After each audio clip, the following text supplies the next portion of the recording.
Soy Vanessa González, estudiante de la Escuela de Formación Artística y Cultural. En este momento nos encontramos en la Academia del Maestro Gildardo Aguirre. Su academia tiene como nombre Arte y Ritmo y le vamos a hacer unas preguntas sobre la danza de investigación, la cuadrilla. Ya la compañera Vanessa dijo mi nombre, Gildardo Aguirre Aristizábal. Soy licenciado en Historia de la Geografía de la Universidad de Tolima, con posgrado en Pedagogía del Folclore de la Universidad de Santo Tomás. Llevo 56 años en el campo artístico-cultural, especialmente practicando lo que es la danza folclórica e investigando la misma, y algunos aspectos de la cultura del departamento del Tolima. Bueno, maestro, muchas gracias. Yo soy Daniela, también estudiante de la Escuela de Formación de Arte y Cultura. Y la pregunta inicial es, maestro, ¿cuál fue la iniciativa para hacer la investigación de esta danza? Bueno, cuando se investiga la danza de la cuadrilla fue en el año de 1982 y 83 fueron los 2 años de investigación de la danza de la cuadrilla. No es cierto que la haya investigado en una indicenteria como aparece en alguna ocasión. La investigación la hicimos entre Serena González, Gildardo Aguirre, Elvira Ávila y unos músicos del municipio de Casabianca, que fueron los informantes. La cuadrilla se hace ese trabajo en mingas culturales que se hacían en esa época. El cura del pueblo citaba a las personas que quisieran colaborar y muchos de ellos llegaban a esas mingas culturales. Yo recuerdo entre los informantes a una señora César Mejía, Neri, un hermano de él también Mejía, una señora Aura, que en este momento se me escapa el nombre, el apellido, una señora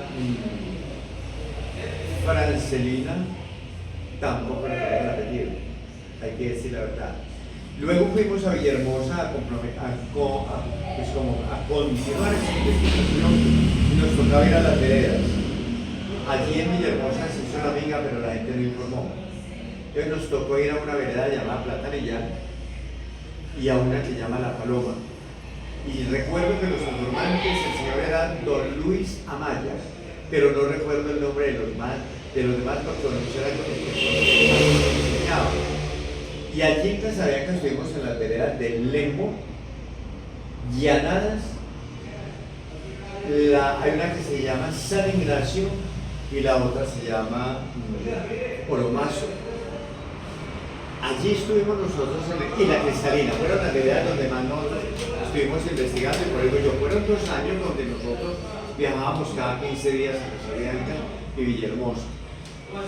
¿Cómo se hace esa investigación? Plantean allá, y eso es cierto, en las tierras frías no ponían piso de tabla, y menos de la de que nosotros conocemos hoy Pantosa. Imagínense un frío bien berraco para esos pueblos, y estamos hablando de principios del siglo XX, 1900, ¿sí?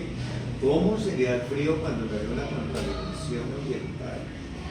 Y las casas tampoco eran así muy lujosas, porque eran eran casas de tabla. Los pisos no les ponían ningún tipo de nada, pero sí había una forma que los iban apisonando para que el piso cogiera firmeza. Yo le echaban agua y lo pisonaban, y por eso dice la cuadrilla. Cuadrilla significa 4.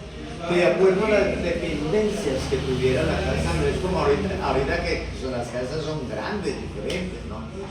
Esas casas pueden tener el comedor, casi no habían salas en ninguna parte, pero había 4 o 5 cuartos donde se acostaban los hijos, porque eran familias muy numerosas, eran familias de 14, 18, 20, 25 hijos. Entonces, ¿se imaginan ustedes que las piezas además eran piezas muy grandes, muy grandes? Entonces dicen que la danza de la cuadrilla se ejecutaba en un convite que hacían para estrenar vivienda. Y entonces cada 4 personas iban a una pieza de la casa, a una dependencia. Y por eso dice que la dirigía un señor que sabía que era el cuadrillero. Preguntaba quiénes bailan cuadrilla. Nosotros bailamos cuadrilla. Porque había gente que iba de convite en convite a bailar la cuadrilla. Entonces, algunos en invierno lo hacían con cotizas, pisonar el baile, y sabían hasta dónde avanzaban, qué tipo de figura iban haciendo, para poder que ese piso quedara bien apretadito, y cuando era verano lo remojaban y lo hacían con alpargatas. Entonces por eso dice, la danza de la cuadrilla vamos todos a bailar para pisonar la tierra de esta casa que es mi hogar. Entonces miremos que la misma música y la misma melodía y la composición, que es mía entre otras cosas, pues, aquí me toca así hablar de yo, la compongo de acuerdo a la información que nos dieron a nosotros. Por eso decimos, la música es una historia que nos cuenta. Lo mismo la danza. La danza para nosotros los investigadores son una historia del momento que vivió el pueblo. Eso es lo que nosotros hacemos. Maestro, otra pregunta. ¿La danza de la cuadrilla solo la bailan los hombres o también mujeres? No, la danza de la cuadrilla no la bailaban los hombres, no. Partamos del principio, voy a decir la verdad, pues. La mayoría de los hombres que bailaban no eran locas ni maricas del momento, porque la sociedad machista en que nosotros nos hemos levantado no ha permitido jamás que el hombre bailara ciertas cosas. Pero lo que era la danza de la cuadrilla, un pasillo, una polca, todas estas cosas era lo único que se hacía en una fiesta. No como ahorita que chévere, que bailan reggaetón, que bailan lambada, que bailan no sé qué, bachata y todo lo que se antoja. En esa época era muy específico los ritmos de baile. ¿Sí me entienden? Entonces, los hombres solo no bailaban, los hombres no se podían coger de la mano. Ahorita sí es muy normal ver uno o dos hombres o dos mujeres coger de la mano, normal, porque ya nuestra sociedad lo ha admitido. Pero en esa época se imagina un hombre bailando una cuadrilla cogidos de la mano, y ahora dice, va a decir, como decían en ese momento, los maricas del pueblo. Así es, sí. Entonces, el ser humano se cuidaba muchísimo de cualquier comentario, porque era, entre otras cosas, era mal visto dentro de la sociedad y era aislado, que era lo más triste. Una persona que se considerara lesbiana o homosexual era un acabose dentro de la sociedad nuestra, y eran incluso aislados de las mismas familias, porque el papá y la mamá y los hermanos decían, son una vergüenza para la familia. Lo mismo la niña que de pronto resultaba embarazada sin casarse. Estamos hablando del siglo XIX, perdón, sí, claro, del siglo XIX, 1800. Estamos hablando del siglo XX, 1900. Y ahorita en el siglo XXI es que nosotros de pronto aceptamos todas las cosas que la sociedad no aceptó. Su merced nos podría dar como una descripción en sus propias palabras, como es todo el tema de la planimetría que tiene la Bueno, planimetría? lo primero que hacían los cuadrilleros era llegar al sitio donde iba a ser el convite. Como no habían megáfonos en los pueblos, no habían medios de comunicación así como altavoz, no. El cura, en una misa que llamaba campal, generalmente era los domingos a las 11 de la mañana, entonces él informaba, en la casa de don Pedro Picapiedra, el próximo miércoles se hará un convite para estrenar la vivienda. Quienes quieran y puedan asistir, recomendamos la asistencia. Entonces yo sabía que yo me iba porque allá, ¿por qué? Como cuadrillero, ¿sabe por qué? Porque había comida rica, porque había tamales, había de pronto matar un cerdo para que todo el mundo comiera, entonces había... Y ellos bailaban toda la noche y había aguardiente. Así fuera una cosa que llamaban aguardiente. O aguardiente, el alambique de contrabando que se fabricaba, anisado, y la gente tomaba. Las mujeres lo tomaban. ¿Sabe qué les daban a las mujeres? De pronto un guarapito dulce. una chichita dulce. El masato no existía. Pero también, de pronto, en tierras frías también se hacía mistela. Era lo único que las mujeres podían tomar, mistela. Mistela es una bebida que se hace con hierbas, mistela de hierbabuena o con frutas, ¿no? Y se le echa un licorcito, es como lo que llamamos hoy en día un cóctel. Pero en esa época se llamaba mistela porque esa mistela emborrachaba. Hoy en día también. Entonces a una niña le dejaban tomar la mistela porque era un trago específico para las mujeres. Se llama mistela. Aún no existe la mistela. Nos estaba contando lo de la planimetría de la geometría. Bueno, entonces, perdón que yo soy muy lenguisuelo. Lo primero que hacían era la llegada. Entonces, por eso, y como el camino no era así, sino que era así. Cuando usted iba subiendo, iba bajando o iba de travesía, que llamamos, muy diferente a estas partes donde son planas.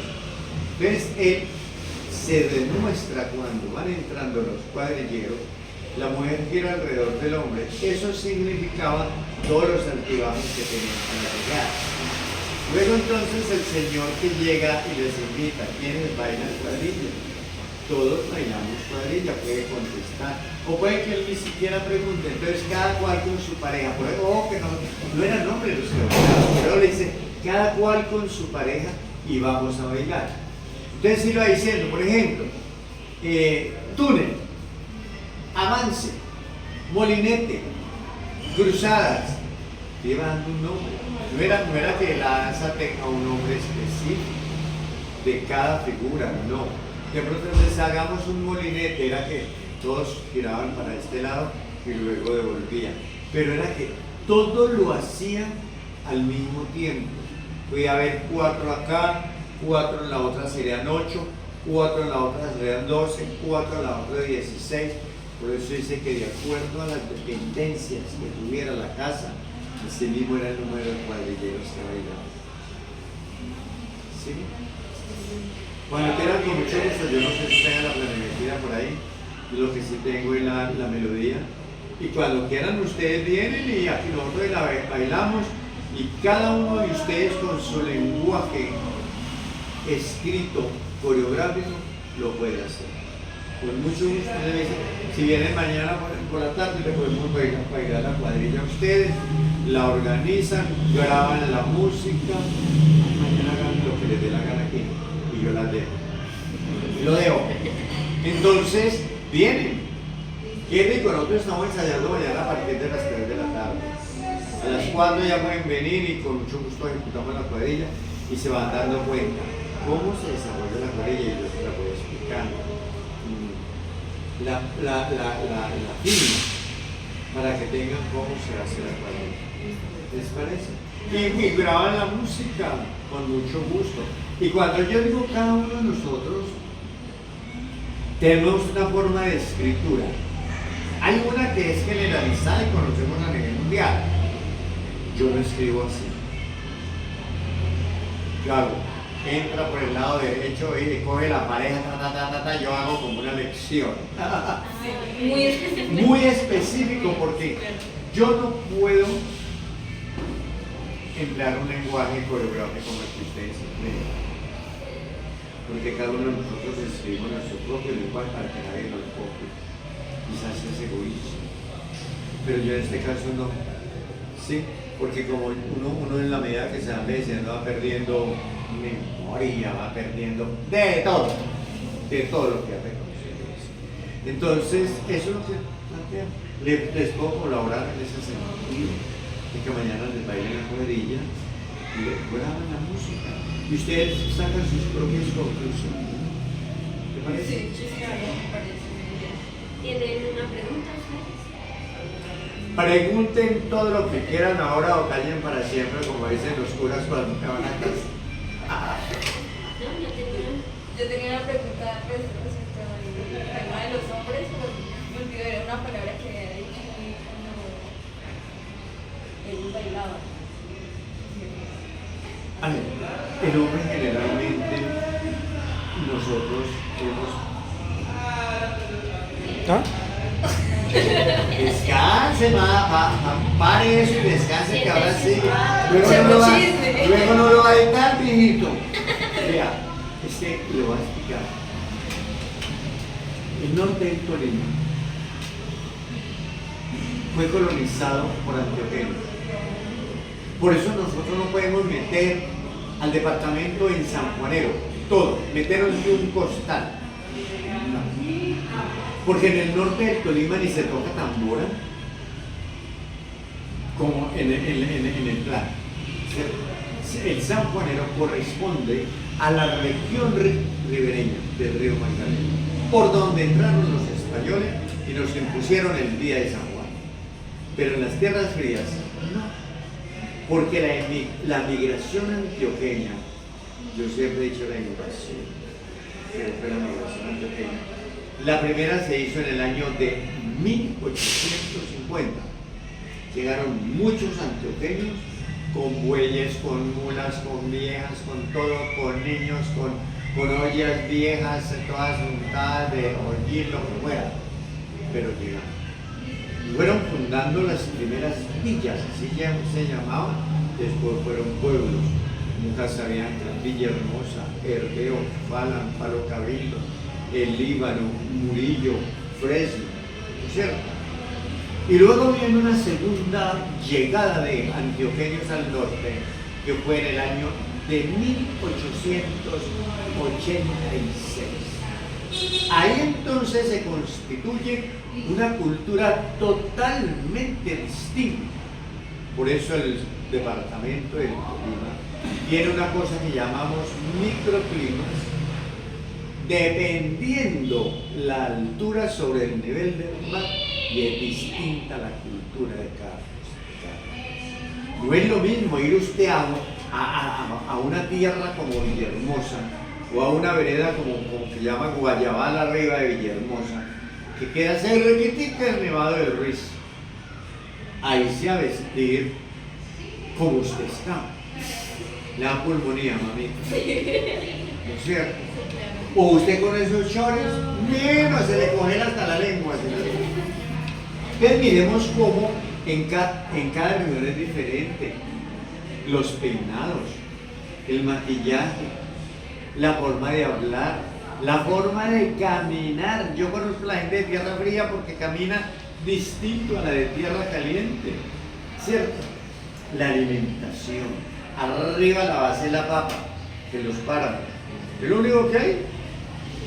Por aquí en el centro y sur del departamento, el arroz, ¿cierto? Arroz, plátano, yupita, carne. Claro que arriba también se puede todo esto, pero se lleva, también se puede, ¿sí? Pero la base, una empanada nuestra en el norte es a base de papa y carne, pero en el centro y en el sur es de arroz, arveja y carne. Son distintas. La misma morcilla. La morcilla en el norte lleva papa, arveja y sangre. Y poleo. Y poleo. Las hierbas son poleo. Pero aquí en tierra caliente es solo arroz. Un poquito de arveja y le echan tomillo o laurel. Entonces miremos que hay una diferencia también gastronómica, que ahora se puede decir gastronómica. Antiguamente se decía bromatológica. Ah, sí. De bromatología. No sé, ustedes pregunten todo lo que les den la gana. Pues yo iba a hacer una pregunta, maestro. Más o menos, ¿cuánto tiempo le tomó todo este proceso de investigar? Como ya, digamos, al final ya su merced decir, listo, ya tengo la investigación hecha. ¿O cómo fue esa? A ver, la investigación de la cuadrilla, a pesar de que duró 2 años, no se colaboró. Porque es que usted hace la investigación, tiene que saber el aspecto político, social, económico, religioso, porque donde mandaban los curas, soy católico,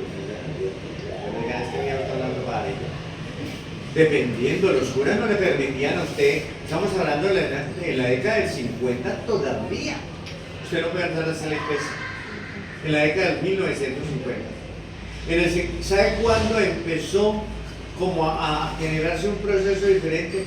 Cuando en la época yo llego con más o menos 60 años. que fue donde los muchachos jóvenes se fueron en contra de los papás y la sociedad. Y ahí ya el hombre empezó a ponerse una camisa roja, una camisa fucsia, una camisa verde. Antes no. Eso yo iba a preguntar sobre como No, los mamá, trajes. antes no. Antes era el grisecito, el azul clarito en la camisa en el hombre, el amarillo pollito, el color beige y el blanco. Y de pronto un azulito pálido, que era lo que llamaban. Después de la década de la Yeye Gogó, que se dio una sociedad muy fuerte en contra de los padres de familia hablemos los administradores nuestros, ahí sí empieza una revolución. Es donde la niña empieza a usar minifalda, Y empiezan a sacar los leyes. shortcitos y muchas cositas así, cambia una sociedad. Pero antes no. Entonces el hombre tenía que estar sometido a una sociedad mojigata, sometido al momento político. Usted en una tierra fría, en una tierra donde fueran conservadores, no se podía poner nada colores rojos, de ninguna, ni siquiera un fucsia o un rosadito pálido, no podía. Y viceversa, en un pueblo de corte liberal, usted no podía ponerse nada azul, porque eran los dos partidos que existían, el liberal y el conservador, para de contar. Entonces miremos cómo la investigación no se hace de la noche a la mañana. Es que hay gente que dice, yo investigué esta danza. Mentiras. Que de pronto lo único que hacen es toman la base rítmica y toman las bases de los pasos de rutina de una danza y le hacen unos arreglos coreográficos tomados de otro video y que se oyen. Y de ella es que yo investigué. Mentira. Una danza puede durar 4, 5, 6 años en investigación. De eso Porque todo influye, porque, o sea, yo he visto que cuando hacen investigaciones de cualquier tipo, o sea, de danza, y música. todo influye en el tema de que tiene como una información pero ya va y le pregunta a otra persona que tendrá una del mismo lugar y le da otra. Y le da versión. otra versión, que eso es distinto. La versión que se conoce en la cuadrilla era simplemente para apisonar los pisos que tenían de vara en tierra. Vara en tierra significa levante y tierra. Esa es la única, eso sí que se conoce, que en el norte del Tolima, a partir de Falan hacia arriba, todo el mundo practicaba, era eso. Porque era la forma, porque no había pisones, ni había lo que se llama en este momento, ese aparatico que uno hace, eso se llama, yo qué sé, como una aplanadora. Eso ya no, eso es muy moderno. O sea, comparado con la gente del año 50, 80, partan del principio y les voy a enseñar los datos. El primer carro llegó al norte del Tolima en el año 57. Quienes murieron antes del 57 no conocieron un carro. Y a Villahermosa entró el primer carro como en el 59. Y fue un G. Willis. Eso fue, no vaya a creer que en esos pueblos donde cordillera el desarrollo lo encontramos como ahorita ustedes en las ciudades. No. Y aún así, en este momento, hay muchas cosas que están muy avanzadas y que acá Colombia como tal no han llegado. Claro, ahora hay gente que murió sin conocer un televisor. Un teléfono de eso. Menos un celular y pues madre, nada de eso. Entonces, la sociedad de consumo nos impone a nosotros cierta forma de vivir y de actuar. Yo por lo menos yo ya sé manejar el celular. Por lo menos los cortes de carro, usted me viene pero para mí ha sido muy complicado a mi edad manejar un computador. Computador todavía no. Yo lo manejé, pero como tengo problemas de corazón, de fibrilación auricular, los rayos que producen, las pulsaciones que producen, me pueden generar incluso. Yo soy zurdo, no puedo más. El corazón dice, queda no izquierdo. Entonces yo me acuerdo de me pasa el celular a la Pero ya he contestado la mitad cuando es. Sí, yo también soy zurda. Sí, digo, ¿aló? Sí. Ay, claro. Bueno, ¿qué más preguntamos? ¿Qué tienen en mente? Si ustedes quieren sobre la ropa, usted me preguntaba lo Sí, extraño. la- En la tierra fría, la ropa no eran largas. Y debería haber sido así, ¿cierto? Claro. Como en tierras calientes aquí en la ciudad de Ibagué. Yo tengo fotografías de la ciudad de Ibagué el año 1920, 1921, la llegada del tren, y la gente usaba las patas largas. En tierra fría no. En tierra fría era al tobillo. Y luego fue subiendo. ¿Ustedes saben por qué? Porque las tierras frías, cuando no está lloviendo, las tierras son húmedas. Cuando usted está subiendo, se paraba en la falda delante. Y cuando iba bajando, arrastraba la falda y barría todo lo que había a su paso. Tampoco utilizaban mucho los pasacintas, porque se enredaban en cualquier tanque, ¿cierto? Una cosa es, por eso digo yo, cuando uno investiga, una cosa es hablar pajarilla y otra cosa es ir uno a la fuente de investigación. Yo mañana les contaré mostrar un traje de tierra fría. En tierras frías es importante el delantal mañana, tarde y noche. Y son delantales con tapa hasta aquí, completos, porque eso les protegía del frío, ¿cierto? Entonces la señora que está todo el día en la cocina, partiendo del principio, quiere que les diga en la investigación que yo hice. Mucha gente se pone el vestido hoy, mañana, pasado mañana, casi toda la semana, porque no se seca la ropa fácil. Estamos hablando de la época, no había lavadoras, esas pobres señoras tenían que ir a una cabrada, o les llegaba a la casa en una ¿qué? Se llama una canal de Guadua, les llegaba ahí al agua. Entonces ellas tenían, muchas veces duraba la ropa hasta 4 días para secarse porque no le veían la cara al sol. Entonces muchas de ellas, cuando salía el sol, iban y tan extendían esas ropas en los potreros donde se secaran rapidito. Entonces por eso dicen que muchas de ellas entonces utilizaban 2, 3 delantales porque se secaban, el delantal se enterraba. Además se hacían de comer con leña. No como ahorita dice que hay gas o eléctrico, para una amarilla. Entonces en esa época era con leña. Entonces la ceniza y el carbón se enfuerzaban la ropa. Por eso ella se ponía un delantal mucho más fácil y lo cuidaba mucho para que lavarlo, lo que ella lavaba más fácil era el delantal. Y eso es cierto. Usted puerta un delantal, se lo quita, lo paga y lo cuelga. Y se pone otro, y si el delantal demora 4 días para secarse, pues bueno. O algunos se secaban con el aire frío. Hay muchas cosas que ustedes deben de aprender e irse no al futuro, sino al pasado, todo lo que más puedan. Y ahí se dan cuenta que nuestras mamás, nuestras abuelas y nuestras tatarabuelas sufrieron muchísimo para poder sacar adelante sus hijos.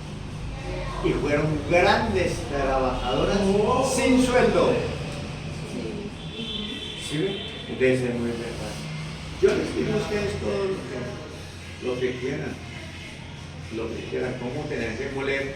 No existía la máquina de moler. Tenían que moler en una piedra con otra. Y dele a esa masa ahí hasta que se dejaba armar la arena. ¿Sí? Hoy en día no, mamita. Hoy en día ya vienen hechas y usted va al supermercado y hace diferente. Entonces, miremos que volviendo a la cuadrilla, el Señor tenía que, los dueños de la casa que iban a pisonar la tierra, tenían que tener comida para toda la noche la gente bailara, ¿cierto? Y, pues, y bailaban entre semanas. Y era no con un equipo de sonido ni con una cosa de esas que se llama ahorita una torre.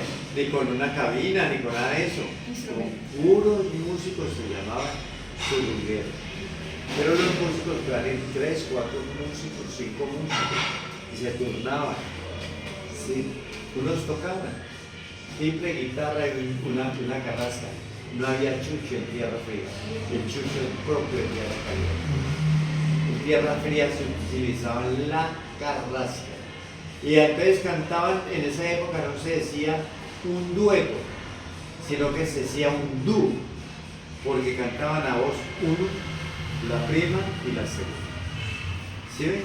Entonces podían cantar toda la noche, y la gente bailaba un pasito, una cosa. Incluso dicen que bailaban muy bien. Bailaban chotis militar en el norte del país. Chotis militar, así se llama.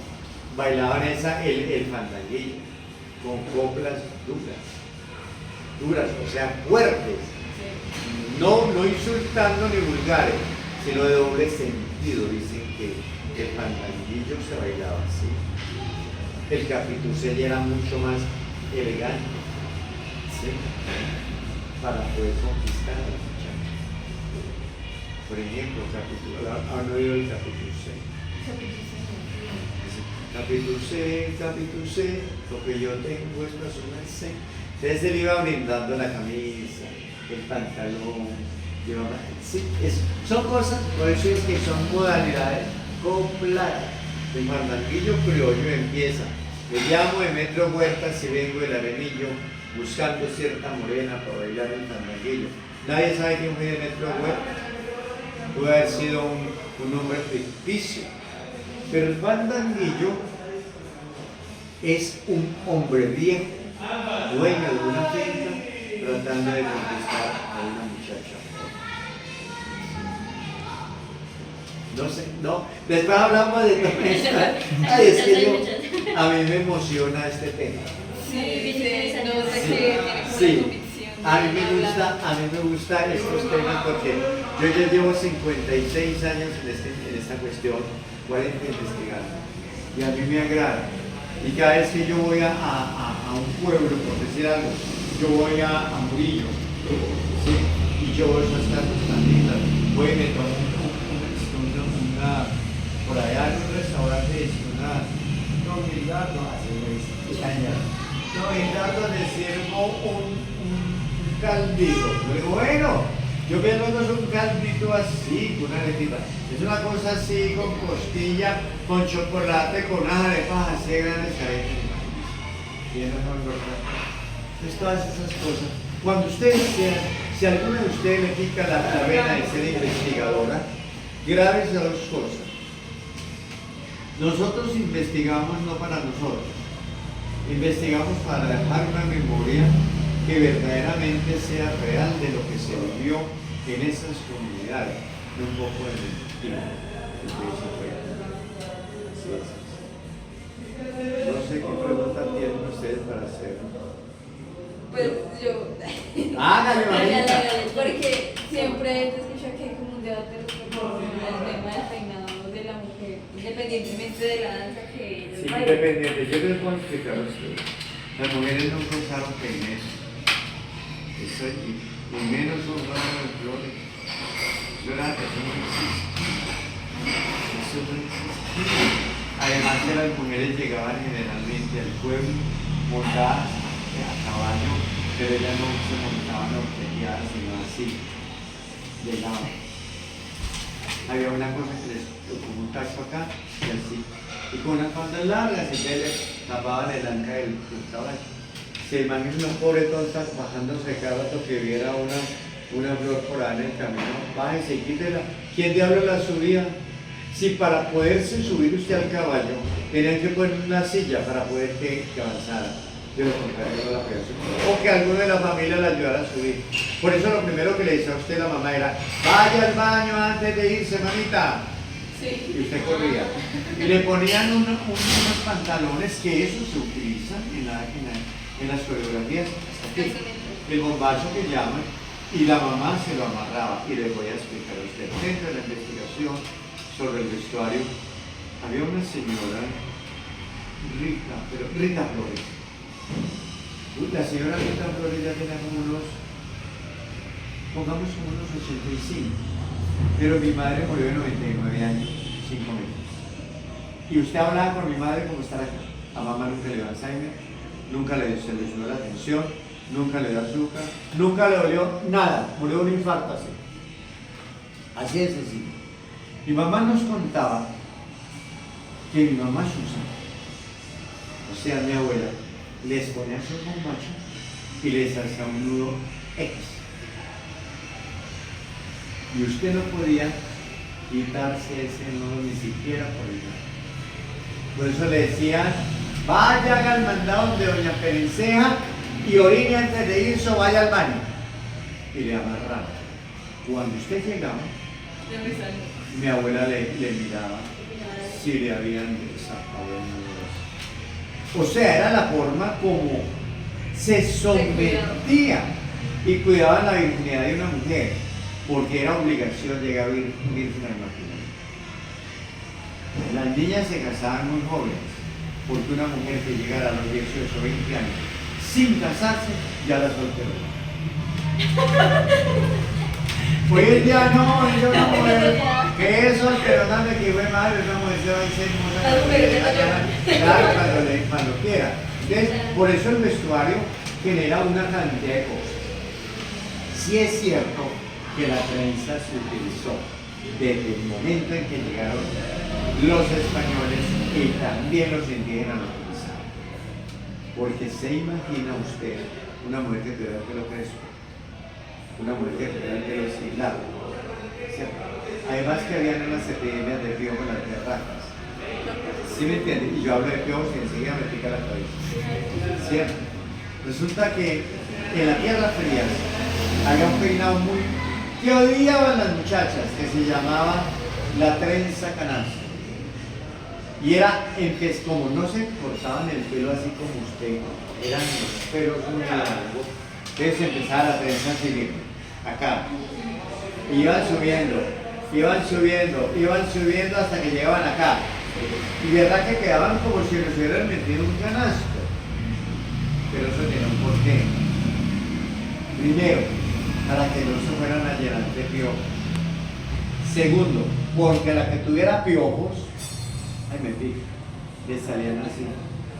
Que le echaban, ¿sabe qué les echaban a esas pobres muchachas? Espuma de jabón de tierra, así, para que se mataran esos animales. Esa era la forma, y con un peine le sacaban los piojos y las mierdas. Hay que decir la verdad. Ese peinado casi no le gustaba a las mujeres por eso. Pero también hubo una trenza, que era la trenza que utilizaban peineta sobre peineta. Se hacían la trenza y se ponía una peineta amarilla, roja, verde, con moñitos, ¿no? Con cinta. Amarilla, verde, roja, hasta tirar. Para así mismo ponerse la malla del culo que llegara a la cara. Tenía un porqué. Pero esa cuestión de peinetas ahorita que nosotros conocemos, hay niñas que se ponen una vulgaridad que yo creo que parece ¿cómo se llama? ¿Centro de mesa? ¿Un qué? ¿Centro de mesa? No, si fuera un centro de mesa. Parece esos ramos ordinarios que le mandan por allá a alguien y va desde aquí hasta aquí. Entre más grande piensa que se ve más bonita. No. La peineta la empezó a utilizar el Huila en el año de 1963 y se quedó del Huila. Aquí en el Tolima no se utilizaba. Creo que, si mal no estoy, una reina llamada Julia fue la primera que se puso una peineta y todo el mundo se copió. Y ahorita todo el mundo piensa que esa es la elegante. Que cada que sale a bailar el tocado. Sí. El tocado. ¿Cuál tocado? ¿Tocado de la reina? Tocado, sí, tocado. Un tocado puede ser cualquier cosa que yo me ponte en la cabeza, ¿cierto? Así sea una pluma. Eso forma parte de un tocado. Y ahorita eso no existió. Yo creo que aquí en el departamento de Tolima la peineta arrancó como en el año que 87, 89, casi como en el 90. Antes Lo mismo los trajes. La mujer, nunca una mujer, ni soltera, ni casada, ni viuda, se ponía una blusa por el corazón. Porque era la forma humana y la sociedad y la iglesia exigía. ¿Sí? Yo creo que las primeras mujeres que trabajaron en la vida sexual, estamos hablando de década de 1880, 1920, principios del siglo XIX. Yo creo que a señora ni siquiera de poner una bata hasta aquí. No. Entonces por eso les digo yo que es muy complicado, los peinados siempre. Ahora eso es mentira de que la mujer dice que soltera se amarra la trenza a una izquierda y que las casadas a la derecha. Eso es mentira. ¿Usted cree que debería ser tan pendeja de que usted después de haber dormido con un hombre se iba a hacer una trenza para dónde? ¿Para la derecha? ¿Para la izquierda? Si se la hacía para la derecha, decían entonces, esa muchachita ya probó. Y si se la hacía para la izquierda y llegaba el novio por la noche allá, ¿usted qué hacía? ¿O se casaba y que al otro lado entregaba al marido? Así de sencillo, eso era lo que se da. Eso es pura mentira. De la que no era ni señorita ni era casada. Tenía que hacerse la trenza atrás para que todo el mundo lo supiera. Eso es mentira. ¿Sabe cómo se peina usted? Si usted es derecha, pues bota la trenza a la derecha. Y si es zurda, la bota a la izquierda. Yo soy zurdo. ¿Ya? Yo soy zurdo. Sí, ya, no, usted solamente lo